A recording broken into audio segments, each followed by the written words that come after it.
queridos amigos e amigas do Jefa, estamos aqui hoje para mais um dia de estudos e o tema da nossa palestra de hoje é Ajuda-te. Quem vai expor essa palestra para a gente é o Darcy Cardoso, do UMEN, União da Mocidade Espírita de Niterói. Bom, antes de começarmos, vamos dar início à nossa prece inicial.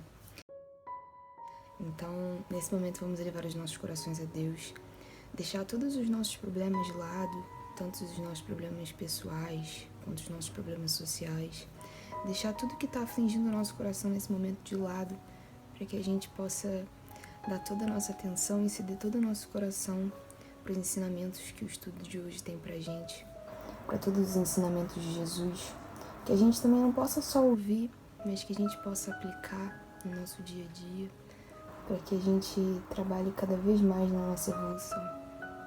Que Deus esteja conosco, agora e sempre, graças a Deus.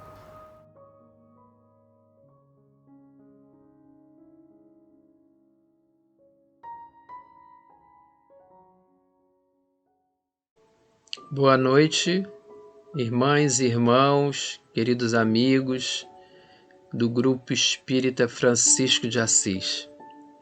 Com muita alegria, trazemos o Evangelho de Jesus, abençoado por essa doutrina espírita que ilumina, que esclarece. Hoje nós vamos falar do capítulo 25 do Evangelho segundo o Espiritismo. Buscai e achareis. Especificamente o item Ajuda-te e o céu te ajudará. Esse item, ele começa com o Evangelho de Mateus, que no Evangelho segundo o Espiritismo ele apresenta ele um pouco maior, mas aqui eu trouxe essa parte que acredito é significativa para o estudo dessa noite. Então ele fala assim: pedi e se vos dará, buscai e acharei, batei a porta e se vos abrirá. Pois todo aquele que pede recebe, e quem procura acha, e se abrirá aquele que bater a porta. Então, quando Jesus fala dessa forma, ele está mostrando para todos nós que existe uma ação, que existe um movimento nosso para merecer aquele benefício que nós estamos pedindo. Então ele mostra que nós precisamos fazer por merecer. E aí, nós vamos ver que essa ideia de que o homem precisa fazer alguma coisa para merecer um auxílio, que deve dar provas, né? que está buscando, que está querendo, já existia há muito tempo, né? Então, por exemplo, você vê que tinha o Esopo, um escritor da Grécia Antiga, né? Que era considerado um fabulista, uma pessoa que fazia fábulas, né? Então ele conta que um homem estava com sua carroça atolada num lameiro, né? E ele não estava fazendo esforço para a carroça sair, principalmente porque ele estava vendo que estava se aproximando um deus naquela época, né, do Esopo. Essa imagem aí não é a imagem da época, não. Botei a imagem assim para a gente fazer essa referência, porque eram umas carruagens mais antigas, lógico, né? E o homem vê chegando o Hércules. Então o Hércules se caracteriza por um deus de muita força, uma força divina, descomunal. E aí ele vê o Hércules chegando e fica achando que o Hércules vai ajudar, não é? E ele pergunta: o que houve? Aí ele fala: não, o cavalo, né, caiu aqui, a carroça caiu nesse lameiro. E fica esperando. E aí o Hércules fala assim: Força, força, empurre, estimule os cavalos. Se você não se dispuser a ajudar-se, não espere que eu faça. Então já existia, né, essa ideia de que nós precisamos oferecer alguma coisa de nós, de nosso, né, para que os espíritos venham em nosso socorro. Nós não podemos estar imóveis diante de uma situação, nós diante de um constrangimento, de uma frustração, de um sofrimento, de uma perda, de todas aquelas situações angustiosas, nós temos que reagir de alguma forma. Essas situações são para nos estimular, para nos fazer crescer. E nós não recebemos na nossa encarnação uma situação, não enfrentamos nenhum desafio que nós não tenhamos já sido preparados, né? Como tem aquela fala, né? Deus dá o frio conforme o cobertor, ou seja, o frio que nós vamos passar, que seria os sofrimentos, as angústias, as necessidades, nós já viemos preparados para enfrentar esse frio. Então, nosso cobertor, quando nós encarnamos, nós já temos aquele cobertor preparado para enfrentar aquele frio. Então, frio não se traduz por frio não. Frio é qualquer circunstância que nos surpreenda, né, negativamente, qualquer frustração. E o cobertor é aquela energia que nós já trazemos conosco para enfrentar aquela circunstância difícil, né? Sempre lembrando que essas circunstâncias difíceis que nós vamos enfrentar na nossa vida vai exigir um pouquinho de esforço maior de nossa parte, uma superação, mas uma superação possível, né, que de nós fazemos. Então, por isso que nós vamos crescendo, né, e revendo também o nosso passado, crescendo nesse sentido, né, de alterar circunstâncias que nós vivemos no passado. Mas nós vamos ver isso mais à frente. Então, diante das dificuldades e problemas, é preciso fazer a nossa parte, se esperamos pela ajuda do céu. Há pessoas que desejam ver os obstáculos retirados do caminho por mãos invisíveis. Esperam um milagre, né? Confiam que vai haver, que se aquilo não aconteceu com elas, é porque elas não conseguiram estimular aos santos, no caso, nos espíritos superiores, que trouxesse aquele milagre para ela. Elas não fizeram alguma coisa, elas estão fazendo que não conseguem estimular, convencer, né, os espíritos a agirem em favor delas, como um milagre. Elas não pensam em alterar alguma coisa dentro, elas pensam em fazer alguma coisa fora, elas precisam fazer alguma coisa fora para que crie aquele ambiente mágico, né, que o milagre aconteça. Então, muitas pessoas pensam que você fazendo promessas ou deixando de fazer alguma coisa, você vai estar estimulando, seduzindo aquele espírito a te tratar da forma que você precisa, resolver aquele problema. E nunca pensam que tem que ser que aquele problema é para trazer uma mudança íntima, né? Então, há pessoas que pensam assim, mãos invisíveis vão trazer a solução. Outras ficam caídas, né? Abatidas pela situação difícil. Não adianta lutar, e nem sempre a situação é tão difícil assim.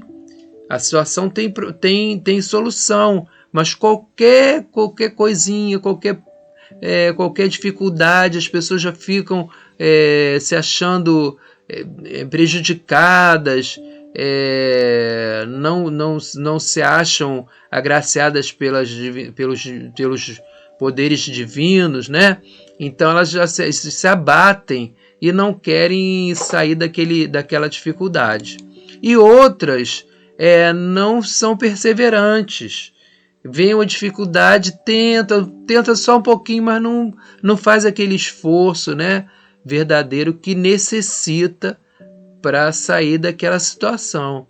Então são comportamentos que todos nós temos diante de uma dificuldade ou outra, né? Então nós temos que lutar para conseguir saber o que é o melhor para nós, no sentido de quando alguma coisa nos vem que é uma surpresa, e geralmente é uma surpresa negativa, né? Que a gente acha que vem para nos prejudicar.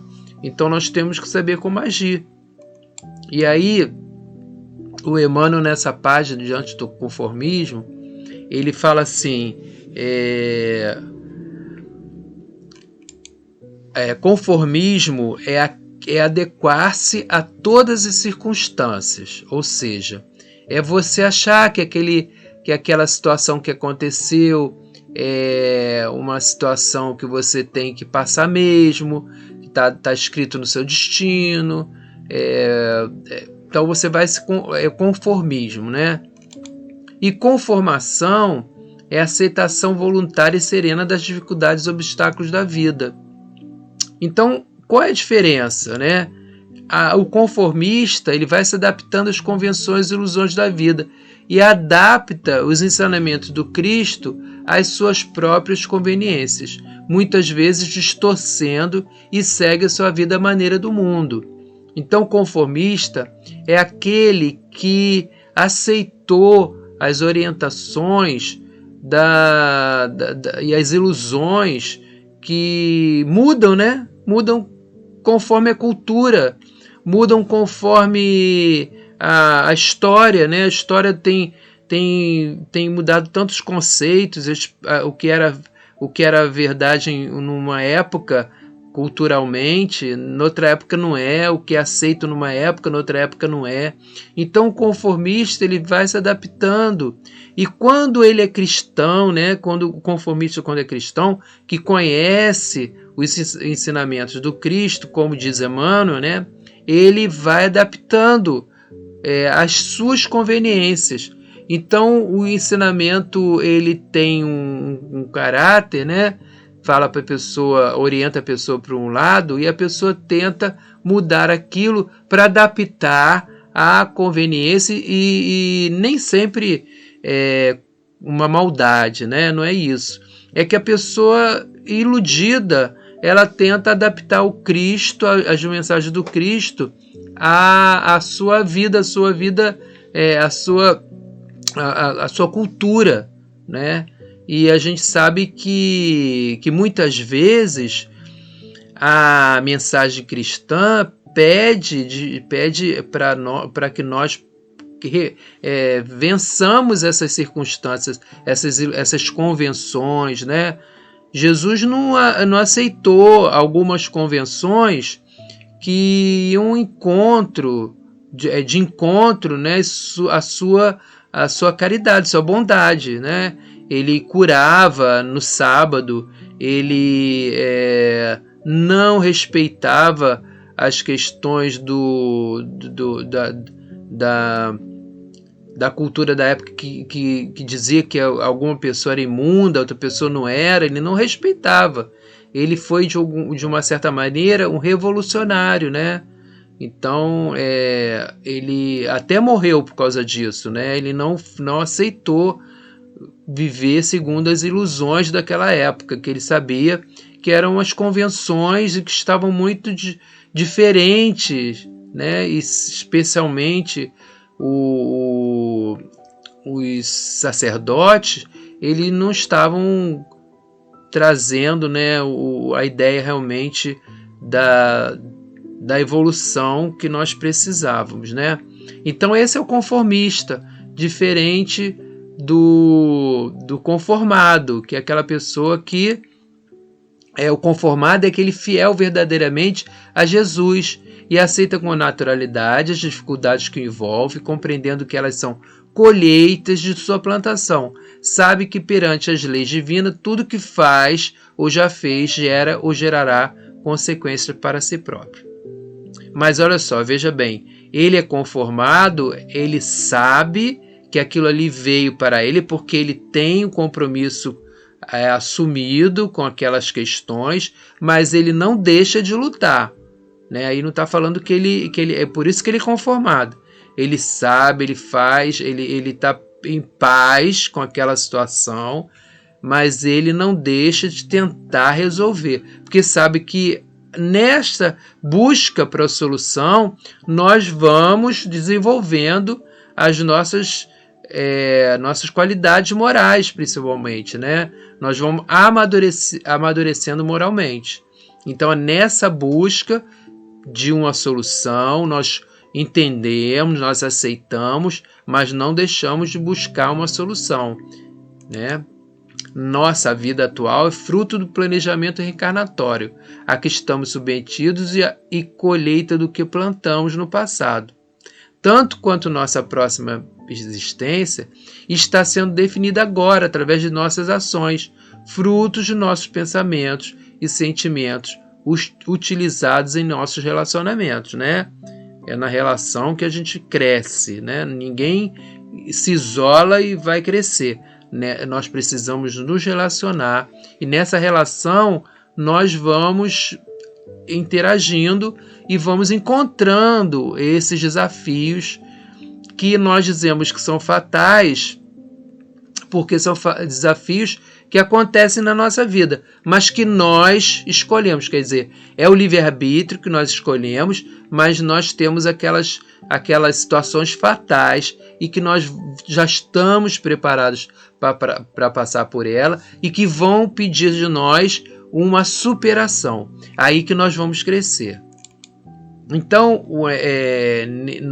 no livro dos médiuns, né, Kardec fala assim: os espíritos não vêm liberar o homem do trabalho, mas mostrar-lhe o objetivo que deve atingir e a estrada que a ele conduz, dizendo-lhe: caminha e chegarás, encontrarás pedras sob teus passos, olha e tira-os tu mesmo. Nós te damos a força necessária se queres empregá-la. Então, olha só, ele reconhece, é o que eu estava falando, reconhece as pedras, mas não fica parado. Tira as pedras, se tiver ânimo, né? Que deve ter, nós devemos ter ânimo para tirar as pedras. Nós encontramos as pedras, reconhecemos, mas precisamos tirar essas pedras. E ninguém vai tirar por nós, mas nós vamos receber força necessária para empregar, né, na hora de retirar a pedra, né? Então é isso que eles garantem, essa força para nós nesse momento de vencer os desafios, vencer os obstáculos, da tristeza muitas vezes, né? Então encontrar sempre dentro dessas circunstâncias a alegria também de viver, né? A paz, a tranquilidade, a serenidade, não se desesperar com as coisas que nos acontecem, mas sempre nos ajudando para que o céu nos ajude, como está dizendo, ajuda-te e o céu te ajudará. Então, Leandro Carnal, ele fala uma coisa muito interessante, né? Ele diz que uma vez uma leitora enviou a ele uma foto, né? E nessa foto a foto fala por si. Um pé mostra o que aprendemos a admirar. É a mesma bailarina. Um pé, você vê aquela sapatilha, né? Aquele coberto ali com aquela meia linda. Então nós aprendemos a admirar isso, né? E o outro quer dizer, a beleza da sapatilha de cetim, a habilidade, né, que a pessoa fica em ponta, e a graça da bailarina. No outro, né, grita o custo disso tudo. Quer dizer, nós não sabemos que dentro desse pé, com essa sapatilha, essa habilidade, né, custou, o que ela custou a essa bailarina? O esforço que ela custou a essa bailarina.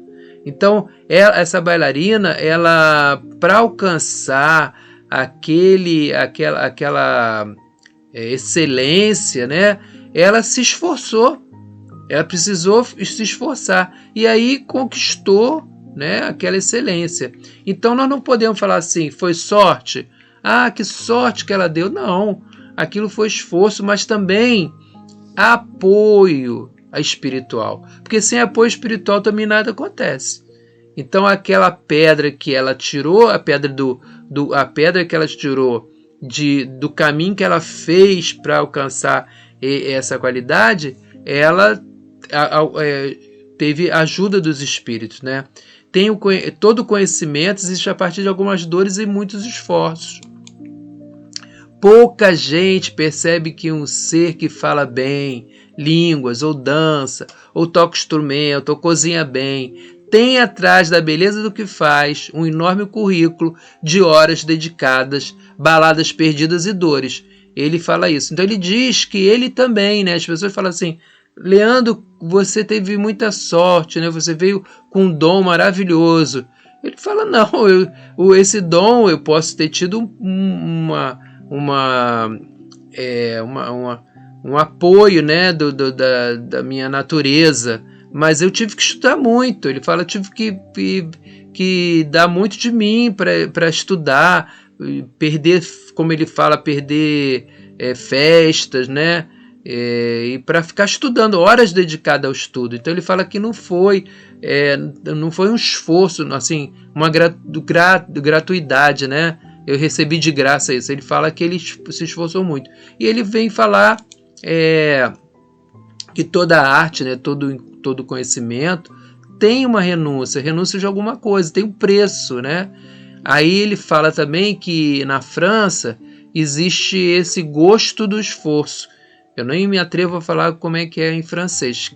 Quem tiver aí um francês bom pode falar, né? Mas eu falo o gosto do esforço, que ele fala que os franceses têm esse gosto do esforço, né? Eles trazem isso na cultura, eles gostam do esforço que eles fazem. Então, isso adianta muito o trabalho de todo mundo, né? Nas artes. Aqui nós estamos falando das artes, da cultura, mas é também aquilo que nós estamos dando para aquilo que nós queremos. Para eles e para muitos outros, isso deve ser repassado desde cedo às crianças e aos alunos, né? Então, músico não seria apenas músico falando que desejo ser. Isso me exigirá disciplina diária de ler, estudar, de tocar, interpretar. Aprenderei a solfejar, a ler partituras. Isso em relação ao músico, mas todas as artes, né? Qualquer profissão, médico, engenheiro, arquiteto, construtor, pintor, professor, é muito difícil você ver uma pessoa que tem um dom, né, e que não tem que desenvolver, não tem que trabalhar todo dia com aquilo para poder aumentar e ficar excelente naquilo, né? Então nós temos que dar aí, que pagar pelo talento também. Não temos que ficar. Às vezes a pessoa vem com talento realmente, os gênios, né? Mas mesmo os gênios tem que desenvolver, tem que trabalhar. E aí nesse capítulo aqui sobre as invenções e descobertas. Podem os espíritos guiar os homens nas pesquisas científicas e nas descobertas? Disse Deus ao homem: tirarás da terra o teu alimento com o suor do teu rosto. A admirável figura que pinta a condição em que ele se encontra nesse mundo. Tem que progredir em tudo, pelo esforço no trabalho. Se lhe dessem as coisas inteiramente prontas, de que lhe serviria a inteligência? Seria como estudante cujos deveres um outro faça. Então, essa inteligência que nós temos, né, poderiam os espíritos trazer as ideias para todos nós, ideias de remédio, né? Ideias de todas as facilidades, todo o progresso. Não, nós tivemos que conquistar essa ciência, conquistar o desenvolvimento material.